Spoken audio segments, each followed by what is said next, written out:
হিন্দু ধর্মাবলম্বী যারা আছেন তাদের আদাব। পীরগাছা উপজেলা প্রশাসন কর্তৃক আয়োজিত আজকের এই পরিস্থিতি এবং মতবিনিময় সভায় সম্মানিত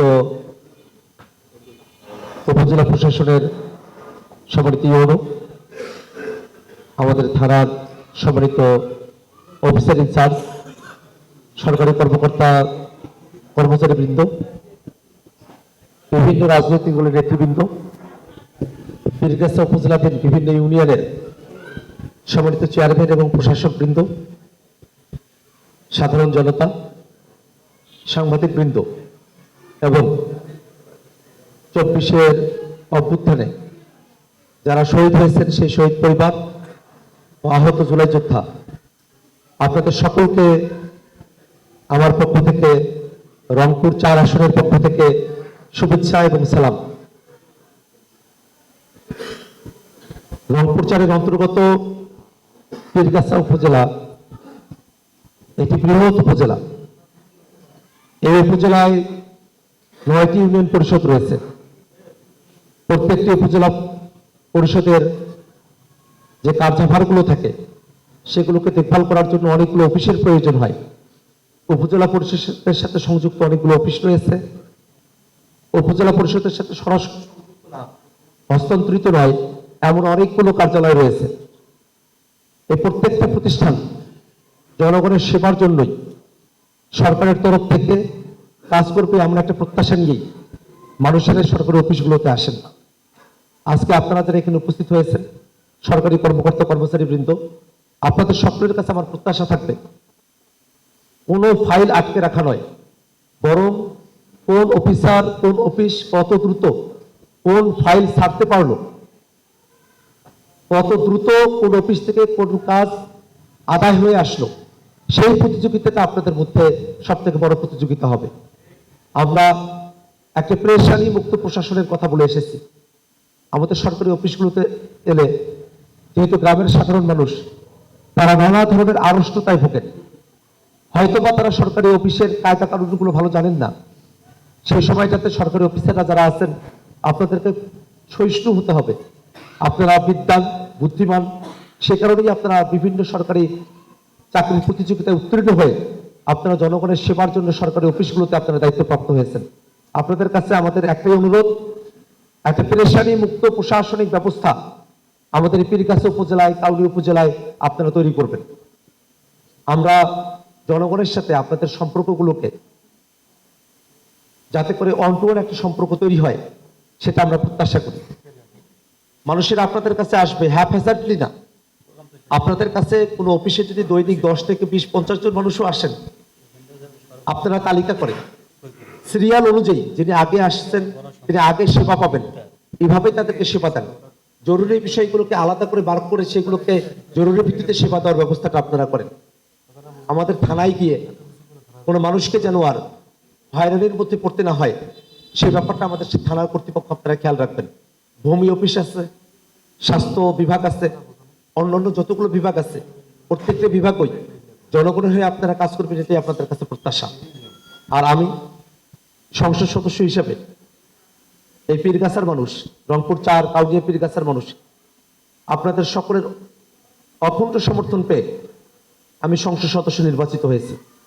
যারা আমাকে ভোট দিয়েছেন, যারা আমাকে ভোট দেন নাই, যাদের ভোট দেওয়ার বয়সই হয় নাই, যারা ভোট কেন্দ্রে আসেন নাই, যে যে ধর্মের মানুষই হোক না কেন, হিন্দু মুসলমান বা সাঁওতাল, যে চরের মানুষ অথবা যে ডাঙ্গার মানুষ, যে যেখানকার মানুষেরই আপনারা হন না কেন, আপনাদের সকলেরই আমি প্রতিনিধি। তার মধ্যে আমি কোনো ফারাক করতে চাই না। আমার দল জাতীয় নাগরিক পার্টি এনসিপি 11 দলীয় জোট, জামায়াতে ইসলামের নেতৃত্বে যে জোট, তাদের তরফ থেকে আমরা সংসদ সদস্য হিসেবে আপনাদের সামনে আমি আজকে হাজির হয়েছি। আমরা দলমতের পার্থক্য করতে চাই না, আমরা বরং এমন একটা কাউনিয়া পীরগাছা করতে চাই যেখানে কাউনিয়া পীরগাছার স্বার্থে কোনো দলাদলি থাকবে না, বরং সকল দল একযোগ হয়ে কাউনিয়া পীরগাছাকে আমরা সামনের দিকে আমরা এগিয়ে নিয়ে যাব। এবং সেক্ষেত্রে অন্যান্য দলের যারা সদস্যরা আছেন আপনাদের সকলের তরফ থেকে কাউনিয়া এবং পীরগাছাকে এগিয়ে নেওয়ার জন্য আপনাদের সহযোগিতা আমি প্রত্যাশা করি। একই সাথে আমাদের জুলাইয়ের আহত এবং শহীদ ভাইয়ের পরিবাররা এখানে উপস্থিত আছেন, আপনাদের কাছে আমাদের অশেষ কৃতজ্ঞতা।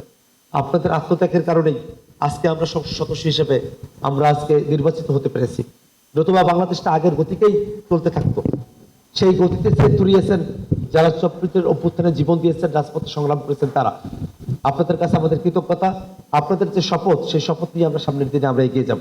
ব্যক্তিগতভাবে নির্বাচনের সময়টাতে আমি অনেকগুলো প্রতিশ্রুতি আপনাদেরকে দিয়েছি। আমি আপনাদের কাছে দোয়া চাই। আমি একজন বিরোধী দলীয় সংসদ সদস্য হিসেবে আমাকে ভূমিকা পালন করতে হবে। সেক্ষেত্রে যে ধরনের ডিফিকাল্টিসগুলি অ্যারাইজ হতে পারে সেগুলো যাতে আমি সাহসের সাথে, বুদ্ধিমত্তার সাথে সেগুলোকে যাতে পাশ কাটিয়ে সুন্দর করে কাউনিয়া পীরগাছার জন্য, আপনারা যারা পীরগাছার মানুষেরা আছেন আপনাদের জন্য আলাদা করে কাজ করতে পারি, তেমন ধরনের পরিবেশ যাতে তৈরি হয় সেজন্য আপনাদের সকলের সহযোগিতা এবং আপনাদের সকলের কাছে আমি দোয়া প্রত্যাশা করি। আজকে আমি আর বেশিক্ষণ কথা বলবো না।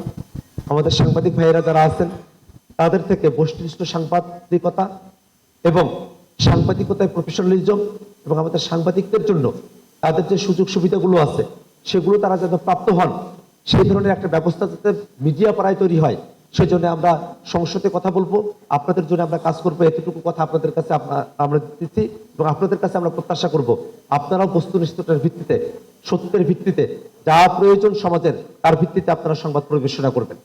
এবং এই কাউনিয়ায় এবং পীরগাছায় আমরা যেহেতু এখন পীরগাছার মাটিতে আসছি, পীরগাছা নিয়েই বলি। এই পীরগাছা নিয়ে আমাদের দীর্ঘদিনের স্বপ্ন আছে। এই পীরগাছার পাশেই তিস্তা নদী।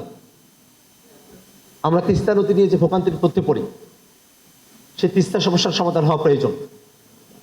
আমরা দেখেছি এখন সরকারি দল হিসেবে বিএনপি ক্ষমতায় আছেন। আমরা তাদের কাছেও বিনীত করতে আহ্বান জানাব যে বাংলাদেশের নদী সমস্যাগুলোর আপনারা সমাধান করুন, তিস্তা সমস্যার সমাধান করুন এবং তিস্তা মহাপরিকল্পনা বাস্তবায়নে যে ধরনের পদক্ষেপ গ্রহণ করা প্রয়োজন সকল ধরনের পদক্ষেপ আপনারা গ্রহণ করুন।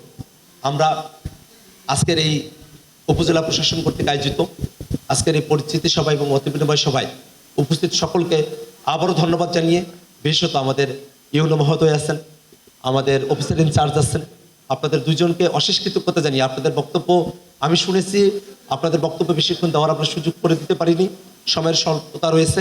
সামনের দিনে আপনাদের সাথে আবারও আমার দেখা সাক্ষাৎ হবে। এবং আমি যে কথা আপনাদেরকে দিয়েছি নির্বাচনের আগে, যে প্রতি 3 মাসে কাউনিয়া এবং পীরগাছায় 2টি মতবিনিময় সভা, এই মতবিনিময় সভা আপনাদের সাথে অন টু অন আমার কথা বলার সুযোগ এই কাউনিয়া পীরগাছার মানুষের জন্য সেটা অব্যাহত থাকবে। এবং সামনের দিনে আমরা যাতে, আমি তরুণ, বয়সে তরুণ, আমি অনেকের ছেলের বয়সী, এখানে অনেকের সমবয়সী, আমি বয়সে তরুণ। আমরা ভুলভ্রান্তির মধ্য দিয়ে আমাদেরকে আমাদের জীবনটা সামনের দিকে গড়ে নিতে হবে।